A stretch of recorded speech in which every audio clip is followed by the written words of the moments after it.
नमस्कार बच्चों, स्वागत है आपका करियर काउंसलिंग की सीरीज़ में।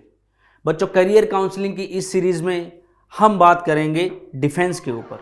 तो बच्चों, करियर काउंसलिंग की ये जो हमारी सीरीज़ है, आज की हमारी जो वीडियो है वो है डिफेंस के अंदर CISF यानी कि सेंट्रल इंडस्ट्रियल सिक्योरिटी फोर्स, यानी कि बच्चों जो औद्योगिक क्षेत्र होते हैं जितने भी भारत के अंदर, उनके लिए ये सुरक्षा यानी कि फोर्स बनाई जाती है औद्योगिक क्षेत्रों की सुरक्षा के लिए। इसके अंदर आज का जो हमारा वीडियो है वो है CISF द्वारा आयोजित होने वाली परीक्षा ASI यानी कि असिस्टेंट सब इंस्पेक्टर स्टेनो। बच्चों, ये मिनिस्ट्रियल कैडर की जॉब होती है, इसके बारे में हम विस्तार से बताएंगे। लेकिन उससे पहले मैं आपको बता दूं डिटेल में कि बच्चों, यदि आप किसी फील्ड को निर्धारित नहीं कर पा रहे हैं कि आपको 10th के बाद, 12th के बाद, ग्रेजुएशन के बाद, मास्टर्स के बाद क्या करना है, तो बच्चों हर स्तर पर हमने वीडियोज़ बनाए हैं। अगर मैं बात करूँ तो 10th के बाद क्या कर सकते हो कि रोज़गार मिले, डिप्लोमा होते हैं बहुत से बच्चों, उनके बारे में बताया है। 12th के बाद भी बहुत से डिप्लोमा होते हैं, उनके बारे में बताया है। इवन 12th के बाद आपको ग्रेजुएशन में क्या क्या कर सकते हो वो बताया है। मास्टर्स के अंदर आप क्या क्या कर सकते हो वो बताया है। बच्चों, हमारा काम है कि हम आपको सारे ही फील्ड से, जितने भी करियर से संबंधित फील्ड होते हैं उनके बारे में रूबरू करवाएंगे। बच्चों, डिसाइड करना है आपको, क्योंकि बच्चों अपनी रुचि के अनुसार ही डिसाइड करिए। क्योंकि बच्चों यदि हम अपनी रुचि के अनुसार ही किसी फील्ड में जाएंगे तो वहाँ जो सफलता है वो हमें जल्दी मिलती है। बच्चों, कई बार क्या होता है, हम अपनी रुचि के अगेंस्ट जाकर किसी और फील्ड में चले जाते हैं तो वहाँ उसका खामियाजा हमें भुगतना पड़ता है। और बच्चों, ये तो हुआ एक केस, और दूसरे केस में कई बार हमें पता ही नहीं होता कि कितने फील्ड हैं करियर के, और बहुत से ऐसे फील्ड होते हैं जिनकी हमें नॉलेज ही नहीं होती है। तो बच्चों, हमारा इंटरेस्ट होता है लेकिन हमें फील्ड का नहीं पता होता। तो इसीलिए हमने करियर काउंसलिंग की सीरीज़ में लगभग हर स्तर के फील्ड को कवर किया है। तो आप हमारी वीडियोस देख सकते हैं बच्चों, और डिसाइड कर सकते हैं अपने लक्ष्य को। आज की वीडियो में बात करेंगे CISF के अंदर ASI स्टेनो यानी कि असिस्टेंट सब इंस्पेक्टर। बच्चों, इस भर्ती के अंदर जॉब तो स्टेनो की होती है, लेकिन रैंक होती है असिस्टेंट सब इंस्पेक्टर की, यानी कि आपको लगते ही 1 स्टार की जॉब मिलती है। जितने भी स्टेनो करने वाले अभ्यर्थी हैं, ये उनके लिए गोल्डन अपॉर्चुनिटी है कि यदि उनको स्टेनो भी आती है और वो फोर्सेज में भी जाना चाहते हैं, यानी कि बेल्ट नौकरी उन्हें पसंद है, तो बच्चों दोनों ही काम पूरे होते हैं। स्टेनो की भर्ती वालियों के लिए ये गोल्डन अपॉर्चुनिटी है। अब हम आपको बताएंगे कि स्टेनो भर्ती के लिए क्या चाहिए, लेकिन उससे पहले हम बात कर लें स्टेनो की। बच्चों, स्टेनो क्या होती है? यदि आप फ्रेशर हो, यदि आप स्टेनो करे हुए हो तो आपको अगर बता दें कि ये फील्ड है, इसमें भी जॉब निकलती है। लेकिन यदि आप फ्रेशर हो बच्चों, तो बच्चों स्टेनो एक कोडिंग लैंग्वेज होती है। किसी भी भाषा में आप कर सकते हो, हिंदी और इंग्लिश नॉर्मल भाषा बात करता हूँ, वैसे आप किसी भी भाषा में कर सकते हो, पंजाबी में भी कर सकते हो, और भी भाषा में। इसका मतलब बच्चों ये होता है कि हम हिंदी या इंग्लिश की अगर अपने हाथ से लिखते हैं, हिंदी और इंग्लिश के वर्ड्स को, तो मैक्सिमम हम एक मिनट के अंदर 15 या 20 वर्ड मैक्सिमम लिख सकते हैं बच्चों। लेकिन यदि आप स्टेनो सीख लेते हो तो आप 1 मिनट के अंदर मतलब अगर बात करें 150 से 200 शब्द भी कर सकते हो। ये आपकी प्रैक्टिस पर निर्भर करता है। तो बच्चों, बाद में उसी शब्द को हमें ट्रांसलेट करना होता है, ये हम आपको बताएंगे। लेकिन इसके अंदर, स्टेनो के अंदर, अगर आप लैंग्वेज सीख लेते हैं बच्चों, 2 तरह की, या तो आप स्टेनो भी सीख सकते हैं या तो आप स्टेनो भी सीख सकते हैं या स्टेनो का डिप्लोमा भी कर सकते हैं, क्योंकि कुछ भर्तियों में बच्चों डिप्लोमा भी मांगा जाता है। उस डिप्लोमे के बारे में भी हमने अलग से वीडियो बनाई है।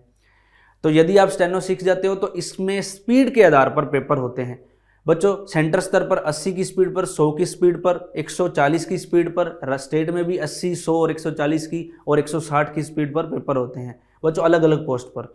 3rd ग्रेड के लिए 80 की स्पीड, 2nd ग्रेड के लिए 100 की स्पीड, 1st ग्रेड के लिए 140 और 160 की स्पीड होती है बच्चों। तो अलग अलग पेपर होते हैं। ये जो ASI स्टेनो होता है CISF के अंदर मिनिस्ट्रियल कैडर होता है बच्चों। इनका जो काम होता है वो हेडक्वार्टर के अंदर ऑफिशियल वर्क ही होता है, यानी कि स्टेनो का। इनके लिए आपको 12वीं पास चाहिए, और आपकी जो एज है वो 18 से लेकर 28 साल तक होनी चाहिए। भर्ती प्रक्रिया में 3 चरण होते हैं। सबसे पहले मानक परीक्षण, इसके अंदर दक्षता परीक्षण नहीं होता, सिर्फ मानक परीक्षण होता है बच्चों, यानी कि सिर्फ बॉडी का आपका हाइट और वेट और चेस्ट चेक की जाती है। तो मैं हाइट की अगर बात बता दूं आपको, तो हाइट 165 सेंटीमीटर चाहिए मेल अभ्यर्थियों के लिए, और 157 सेंटीमीटर चाहिए फीमेल के लिए। और अगर हम बात करें चेस्ट की तो बच्चों 80 सेंटीमीटर चाहिए, ये सिर्फ मेल के लिए ही है। और 5 सेंटीमीटर का आपको इसके लिए एक्सपेंशन चाहिए होता है, यानी कि 5 सेंटीमीटर का एक्सपेंशन होता है इसमें। और इसके अलावा अगर मैं बात करूं बच्चों तो आपका वेट होता है। और इसके लिए यदि आप इसमें क्वालिफाई हो जाते हो तो आपको आगे कॉल होती है रिटन टेस्ट के अंदर। और रिटन टेस्ट के अंदर बच्चों आपके पास रिटन टेस्ट के अंदर एक पेपर होते हैं 2 पेपर। फर्स्ट के अंदर मैथ्स एंड रीजनिंग, जीके और जनरल साइंस और इंग्लिश और हिंदी के क्वेश्चन होते हैं 100। इंग्लिश और हिंदी के क्वेश्चन होते हैं 100 और 100 नंबर का पेपर होता है। और एक होता है पेपर सेकंड, जिसके अंदर एक आपको एसे राइट करना होता है, एक कंटेंट दे दिया जाता है, उस पर एसे लिखना होता है। और एक आपको लिखना होता है लेटर, यानी कि एक लेटर और एक ऐसे लिखना होता है। लेटर का पूरा परफॉर्मा आपको पता होना चाहिए, क्या बॉडी होती है लेटर की, क्या शुरुआत होती है, कैसे। और ऐसे निबंध लिखना होता है, एक आपको कंटेंट दिया जाता है उस पर। यह भी बच्चों 100 नंबर का ही होता है। तो मैथ्स के अंदर 10th लेवल तक की नॉर्मल अरिथमेटिक मैथ्स पूछी जाती है और रीजनिंग भी नॉर्मल वर्बल और नॉन वर्बल। जीके के अंदर normal India GK current affair पूछा जाता है जीके में, जैसे इंडियन जियोग्राफी होगी, इंडियन कल्चर हो गया, इंडियन पॉलिटी होगी और इंडियन हिस्ट्री होगी। जनरल साइंस के अंदर 10वीं लेवल तक की नॉर्मल जो साइंस है वो पूछी जाती है। बायोलॉजी होगी, केमिस्ट्री होगी, फिजिक्स होगी। बायोलॉजी का वेटेज ज़्यादा रहता है। इंग्लिश के अंदर और हिंदी के अंदर नॉर्मली 10th लेवल तक ग्रामेटिकल पोर्शन पूछा जाता है। ये 200 नंबर का पेपर होता है बच्चों। 2 घंटे का समय होता है इनके लिए, यानी कि आपको दोनों पेपर्स के लिए 100 क्वेश्चन होते हैं। और यदि आप इसको क्लियर कर लेते हैं तो आगे कॉल की जाती है आपको स्किल टेस्ट के लिए। स्किल टेस्ट के अंदर यदि आपने इंग्लिश लैंग्वेज चूज की है तो 80 वर्ड पर मिनट की स्पीड से डिक्टेशन बोली जाती है। और यदि आपने हिंदी की है तो भी 80 लेवल पर वर्ड की मिनट से एक स्किल यानी कि डिक्टेशन बोली जाती है। इंग्लिश वालों के लिए इंग्लिश में बोली जाती है, हिंदी वालों के लिए हिंदी में बोली जाती है।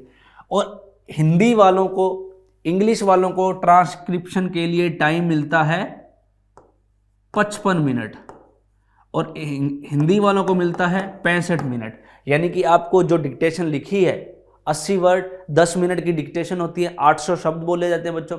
इन 800 शब्दों को कंप्यूटर पर वापस उसी लैंग्वेज में ट्रांसलेट करना होता है, यानी कि अगर हिंदी है तो हिंदी में वापस लिखना होता है, इंग्लिश है तो इंग्लिश में।